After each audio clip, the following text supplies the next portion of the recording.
अस्सलाम वालेकुम dear students, कैसे आप सब? बढ़िया। टेंशन तो नहीं लिया ना आप लोगों ने? बिल्कुल भी नहीं लेना है। तो कल आपका एग्ज़ाम है, तो I wish you all the best my dear. My best wishes are always with you. तो देखो, जैसा कि आप जानते हैं कि मैंने इससे पहले प्रीवियस ईयर पेपर सॉल्व करके दिया है। उसमें बहुत सारा कन्फ्यूजन था, वो भी मैंने दूर किया है। और आज आप लोगों ने जो पेपर मुझे सेंड किया था वो बहुत ही ब्लर आ रहा था, मेरे पास पेपर अवेलेबल नहीं था।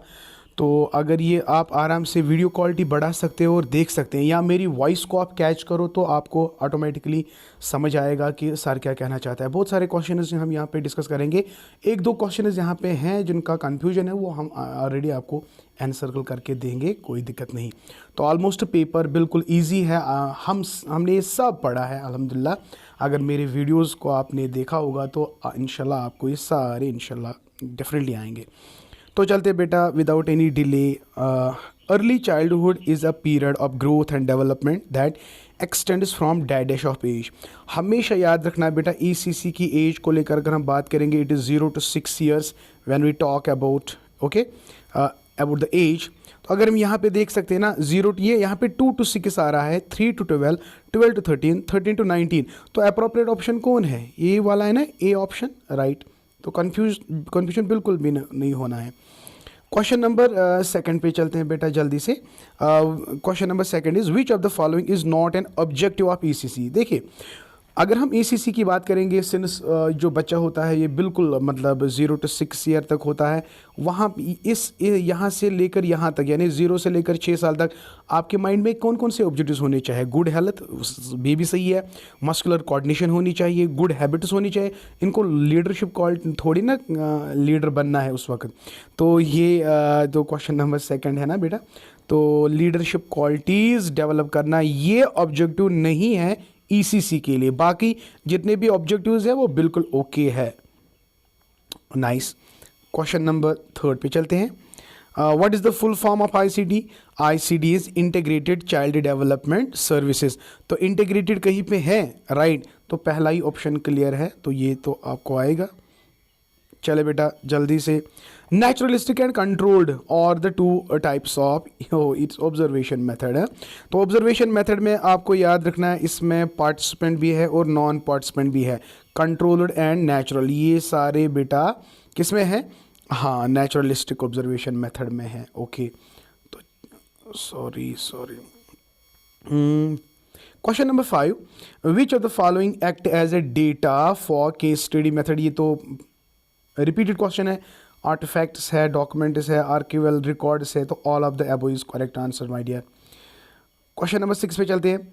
Interview can be a part of which of the following study method?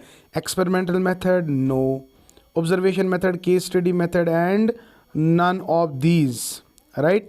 तो किस में इंटरव्यूज हम किस वाले पार्ट में देखते हैं? देखिए, यहाँ पे दो चीज़ें हैं, observation method, case study method. तो appropriate is my dear observation method. Question number 7, which of the following can be problem to pre school education? Pre school education के लिए क्या प्रॉब्लम है? ये भी रिपीटेड क्वेश्चन है बेटा, ऑलरेडी हमने डिस्कस किया। कॉन्जिनल एनवायरनमेंट प्रॉब्लम नहीं हो सकती है, ट्रेंड नर्सेज तो बिल्कुल भी नहीं हो सकता, रिच टीचिंग मटेरियल तो अच्छी बात है, लेकिन प्रॉब्लम क्या है अगर हम पुअर सैलरी नर्सरी टीचर्स को देंगे? तो सी ऑप्शन इज क्लियर। अब देखिए, the concept of ECC came into Indian सब कॉन्टिनेंट। इंडियन सब कॉन्टिनेंट की अगर हम बात करेंगे, केम इट इज़ एनपीई द्वारा आया था, ठीक है। तो एनपीई द्वारा आया था 1986 में। यहाँ पे ये पॉलिसी की बात कर रहा है, चिल्ड्रंस पॉलिसी, लेकिन ये बात कर रहा है यहाँ पे इंडियन सब कॉन्टिनेंट में ये कब आया था? तो ये आया था, it was mentioned in first time NPE, new educational policy, 1986। Okay, अगर कहीं पे कंफ्यूजन है तो इस वाले को आप क्लियर करेंगे, ठीक है। क्वेश्चन नंबर 9 पे आते हैं। Method of study that helps in interpretation of our present life with the help of past events. अगर हम पास्ट इवेंट्स को पढ़ेंगे ना तो केस हिस्ट्री मेथड आएगा, जिसको हम केस स्टडी भी कहते हैं। तो option C is clear. Okay, so nice of you. Question number 9 is clear. चलते हैं बेटा क्वेश्चन नंबर 10 पे जल्दी जल्दी। By the term case, case यहाँ पे केस का मतलब क्या है? It's a child, it's a person हो, तो इट इज ए ऑप्शन।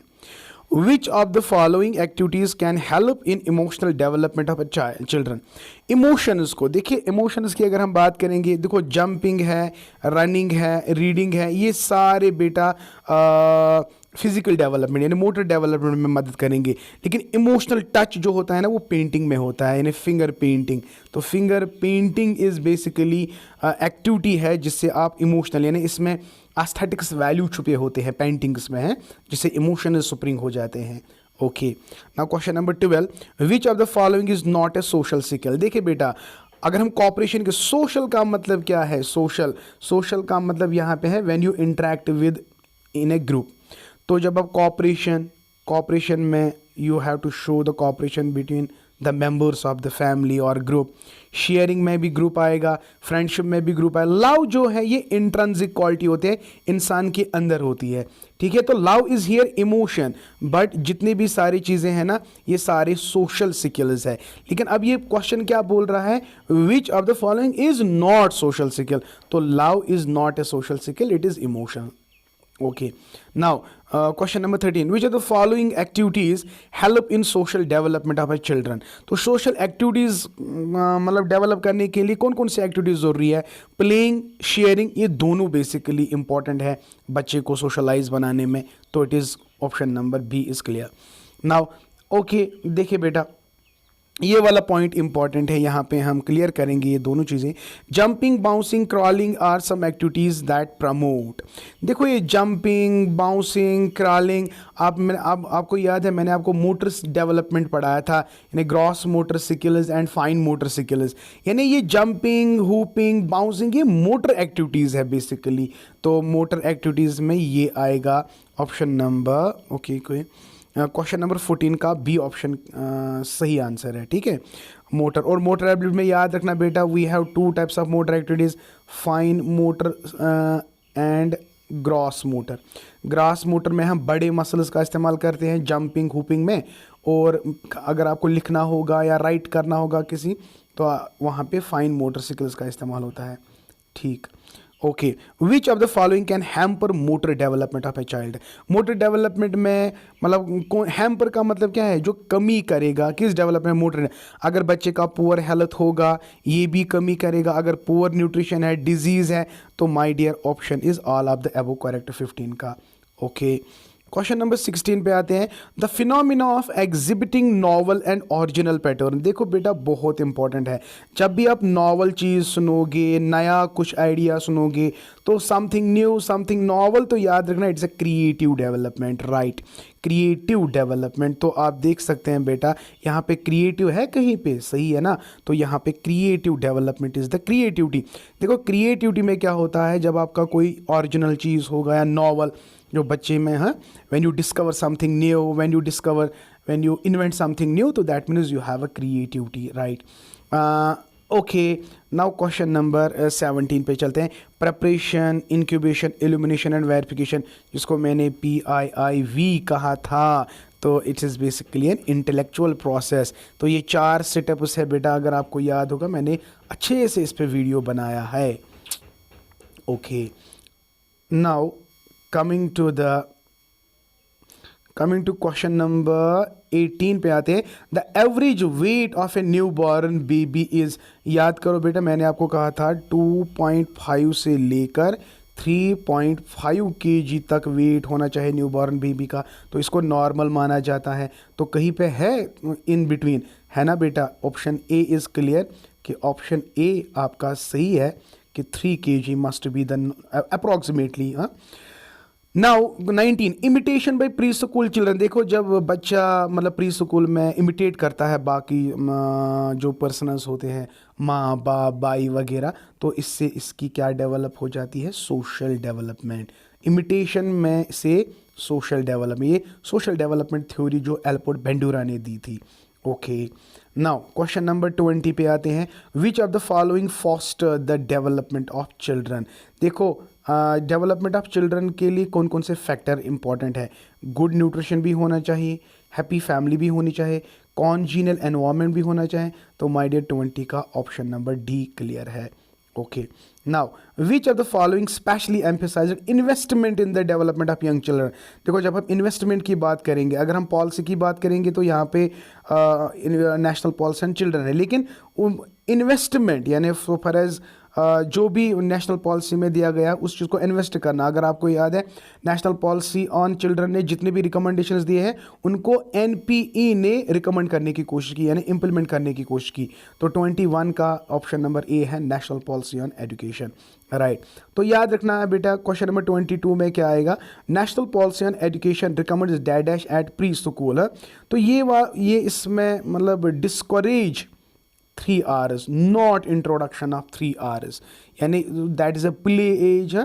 लेकिन इसमें बेटा ये आप ऐसे ही क्वेश्चन रखो, अगर मुझे मतलब अभी मुझे इसमें थोड़ा बहुत मतलब कन्फ्यूजन है तो आप इस वाले ऑप्शन को, इस वाले को यहीं पे छोड़। लेकिन मेरे हिसाब से मैंने कहीं पे मतलब पढ़ा है कि नेशनल पॉलिसी ऑन एजुकेशन जो है इसने डिस्करेज किया है 3 hours को, कि ना इंट्रोडक्शन ये बाद में देखेंगे बेटा, इसमें थोड़ा कन्फ्यूजन है। क्योंकि जो बच्चा 0 to 2 ईयर है उसको तो खेलने कूदने के लिए मतलब टाइम देना चाहिए, मतलब डेवलपमेंट में, ना कि रीडिंग राइटिंग और अरिथमेटिक कैलकुलेशंस। चलिए कोई नहीं, कोई दिक्कत नहीं। तो क्वेश्चन नंबर 23 पे आते हैं बेटा। Day care centre of early childhood care centre suggested by. ये जो डे केयर सेंटर्स है ना, ये एनपीई द्वारा की गया है, एनपीई 1986, इसका ऑप्शन यही सही है 23। ओके, तो चलते हैं 23 के बाद 24। अगर आप देख सकते हैं थोड़ा ब्लर है तो आप मैनेज कर लो, मेरी आवाज़ को आप ध्यान में रखो। Introduction of day care centre provided a support services for the universalization. आप ये तो आराम से आप कर सकते हैं ना, आप इसको कमेंट सेक्शन में ज़रूर बताएगा कि जो डे केयर सेंटर्स है ये किन के लिए रखा, प्राइमरी के लिए, सेकेंडरी के लिए, मिडिल के लिए, हायर के लिए। इसका आंसर मुझे आप खुद देंगे, because it is very very simple. हाँ, very simple, it's not a big deal now. Question number 25, one of the major programs of door step school in India. देखो, जो डोर स्टेप स्कूल है ना, door step school, ये आपको it is क्रिची centre, ये जो आंगनवाड़ी के साथ सो अटैच है वो Krichis, not kindergarten. No, it is Krichi is the right answer, my dear. Krichi is the right answer. Right. Krichi. तो 25 का बी ऑप्शन क्लियर है। Okay, B option. Question number 26 पे जाते हैं। Which of the following policy was introduced to realize the goals. देखो, goals of ECC को realize किसने किया, NPE 1986। Goals were given by 1974, but these were realized by NPE 1986. Okay, तो चलते हैं बेटा, स्टार्ट करते हैं question number 27। Category of children included in the integrated child development services. तो ये वाला ऑप्शन है ना, बिलो एज यानी 0 to 6। ये तो सिंपल है, 0 to 6 है, बिलो 6, राइट। अब चलते हैं बेटा, the scheme of ICD is founded by, यार ये तो सेंट्रल गवर्नमेंट है, it is a centrally sponsored scheme, right. And after that one of the major reason for the need of ECC is, अगर आपको पता होगा, अगर आपको याद होगा, मैंने आपको एक बार कहा था कि पेरेंट्स के इग्नोरेंस की वजह से पेरेंट अपने बच्चे को इग्नोर करता है। सुबह फादर भी ड्यूटी निकल रहा है, माँ भी निकल रही है, तो जो बच्चा होता है उसके लिए उन पेरेंट्स को टाइम नहीं होता है। तो उन बच्चों के लिए क्रिची स्कूल्स खोले गए, इंटीग्रेटेड स्कूल्स खोले गए, ताकि पेरेंट की इग्नोरेंस की वजह से वो बच्चे सफ़र ना हो। तो आप खुद ही आप अंदाज़ा लगाओ इसका ऑप्शन क्या होगा, it is the ignorance of a child. Okay, अब कोई पेरेंट बच्चे को इग्नोर नहीं करता है, बट क्या करें, उस मतलब नौकरी भी करनी ज़रूरी है। सो अगर दोनों गवर्नमेंट एम्प्लॉयज़ होंगे तो बच्चा डेफिनेटली सफ़र हो जाता है, खासकर न्यूक्लियर फैमिली में, अगर वहाँ पे दादा दादी वगैरह नहीं होती हैं तो बच्चे सफ़र हो जाते हैं। तो क्वेश्चन नंबर 30 पे आते हैं। To stimulate intellectual curiosity is an objective of ECC provided by. तो ये मैंने देखा था, इट इज़ कोठारी कमीशन। तो कोठारी कमीशन ने भी प्री प्राइमरी एजुकेशन के बारे में कहा, एनपीए ने भी कहा है, और ईसीसी पे जो नेशनल पॉलिसी आई थी 1974 में, उसने भी ऑलरेडी ईसीसी के बारे में कहा है। तो यहाँ पे कोठारी कमीशन ने कहा कि we must stimulate intellectual curiosity among ECC. Okay, now question number 31 पे आते हैं बेटा, बहुत ही इंपॉर्टेंट है। The etymological meaning of word kindergarten, children's garden. Okay, तो it is B option is clear, right.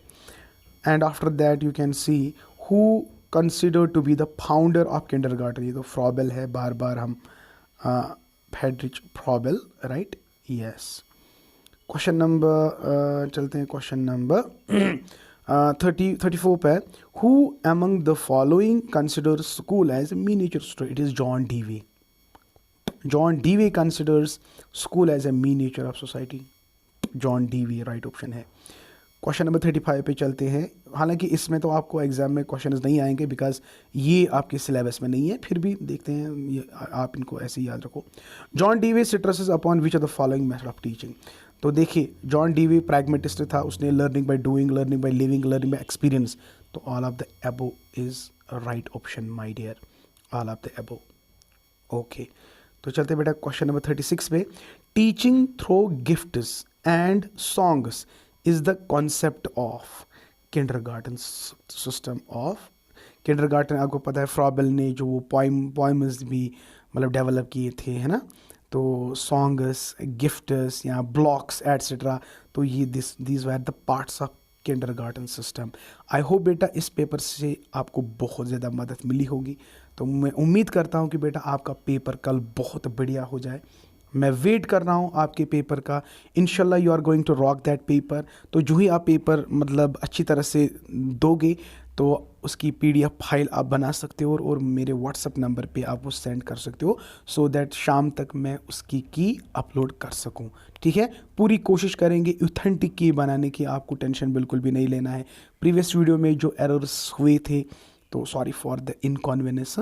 कोई नहीं बेटा, इंशाल्लाह आपका जो पेपर होने वाला है वो आप बहुत अच्छे से करोगे। मुझे उम्मीद है कि मेरी दुआएं आपके साथ हैं, अल्लाह पाक आपके साथ है। आपने बहुत मेहनत की है, इनफैक्ट मैंने आपको मेहनत करवाई है, तो इसलिए मेहनत जो करता है तो उसका फल हमेशा मीठा होता है।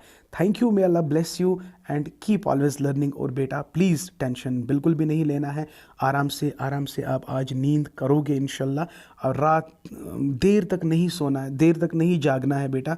आप आराम से मतलब नींद अच्छे से करो, तो सुबह आप अर्ली इन द मॉर्निंग उठो, नमाज़ पढ़ो, अल्लाह से दुआ करो और इंशाल्लाह सब कुछ ठीक होगा। और हाँ बेटा, मेरी चैनल को ज़्यादा से ज़्यादा सपोर्ट करो, मुझे आपकी सपोर्ट की बहुत ज़रूरत है और आपको भी। Thank you, may Allah bless you and keep always learning.